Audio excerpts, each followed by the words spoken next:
Alımlar akıldın kurçtuğun bekem saktap kaluunun yolun bir kıyla жылдар murda anıktaşkan. Meni ardayım önüktürüp turuu kerek. An üçün koldanula turgan eң jakşı usullardan biri bul tez jana çukur oy жүгүртүү menen kitep okuu. Бүгүnkү күндө адамдарда пайдалуу жана пайдасыз иштер менен алек болуп, бош убакыттары жок жана китеп окууга өтө аз убакыт ажыратышат. Тура колуна телевизордун пультун алып же телефонду алып интернеттин соцсеттериндеги виртуал ааламына сүңгүп кирип кеткен абалда эс алуу кыйла оңой. Бирок китеп окуй турган адамдардын ийгиликтүү карьера куруу, үй бүлөдө жакшы мамилени орнотуу үчүн мүмкүнчүлүктөрү көбүрөөк болот. Анын үстүнө алар жашыраак көрүнүшөт жана ошондой эле узак өмүр сүрүшөт. Китеп окуу дагы эмне үчүн пайдалуу экендигине дагы 10 себеп. Биринчи, китепти окуу сөз байлыгын ашырат. Сиз ар түрдүү жанрдагы китептерди окуганыңызда, күндөлүк жашооңузда адатта иштетпей турган сөздөргө туш келесиз. Эгерде кээ бирки сөз сизге бейтааныш болсо, ал сөз эмне экендигин сөздүктөн издөөңүзгө кажет жок. Кээ бирки аталмалардын түшүндүрмөсүн анын мазмунуна карап түшүнсө болот, же астында түшүндүрмөсү жазылган болот.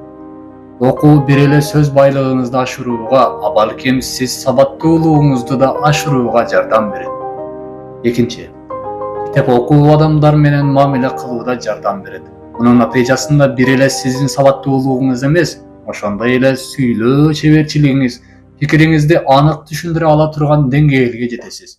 Бир нече классикалык чыгармаларды окуганыңыздан кийин сизде хикаяларды кызыктуу кылып айтып берүү өнөрүңүз пайда болот. Сиз сүйлөп жатканда адамдар муюп уга турган болушат жана сиз өтө кызыктуу маектешке айланасыз. Айрыкча китеп окуган адамдарга чоң таасир бересиз. Үчүнчү, китеп окуубуздун натыйжасында өзүбүзгө дагы да күчтүүрөөк ишенебиз. Маектешүү убагында сиз жогорку даражалуу акыл эстүүлүктү көрсөткөнүңүздө жана терең мазмундуу сөздөрдү сүйлөгөнүңүздө өзүбүз билбеген абалда өзүбүзгө ишенген ой пикирин бир жерде топтогон адам катары өзүбүздү тутабыз. Тегеректегилердин сиздин билимдүү экендигиңизди моюнга алуулары сиздин бааңызды ашырат. Төртүнчү, китеп окуу стрессти азайтат. Ааламдашуу заманында стресстен арылуу көптөгөн адамдардын негизги көйгөйүнө айланган. Китеп маанисине жараша ритмика адамдын рухий абалын тынчтандырууга жана организмди тынчтандыруучу күчкө ээ. Мында айрыкча ар күнү уктоодон алдын китеп окуу жардам берет. Уктоодон алдын китеп окусаңыз, өз көйгөйлөрүңүздү унутуп китептеги айтылгандар жөнүндө ойлонуп жатып уктап каласыз. Болбосо китептен сурооңузга жооп табасыз. Эртең менен китеп окуу сизге жаңы күч берип, жаңы күнүңүздү, жаңы нерселерди үйрөнүү менен баштайсыз. Бешинчи, окуу эс тутумду жана ой жүгүртүүнү өнүктүрөт. Китеп окуунун дагы бир жакшы жагы анын биздин пикирлерибизге калтыра турган таасири эсептелет. Окуу убагында биз китептеги ал же бул маанисин түшүнүү үчүн көп ой жүгүртөбүз. Биз адатта көп деталдарды же каармандарды алардын тегерегиндеги абалды элестетебиз. Ошону менен бирге китептеги түшүнүү үчүн керек болгон көптөгөн нерселерди эсте сактоо керек. Бул эс тутум жана ой жүгүртүү үчүн сонун көнүгүү эсептелет.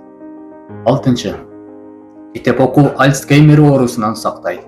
Илимий изилдөөлөрдүн натыйжасында окуу чын эле мээ ооруларынан сактайт.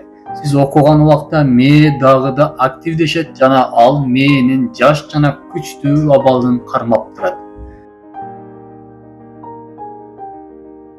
Китеп окуу жашартат. Адамдын организми анын мээсине караганда батыраак карый баштоосу алда качан далилденген. Адам качан мен карыдым же болду, колумдан келбейт же дем алайын дегенден баштап иштөөсүн төмөндөтөт жана карый баштайт.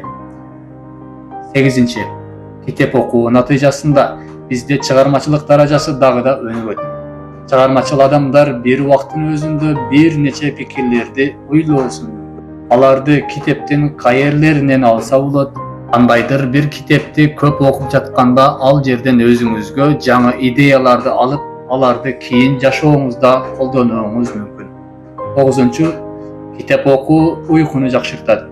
Эгер сиз уктоо алдынан дайыма китеп окууну адатка айлантсаңыз, тез арада организм буга көнүп калат жана ошондо окуу организм үчүн маалым бир сигналга айланып, ал жакын арада уктай тургандыгы жөнүндө организмге сигнал берет.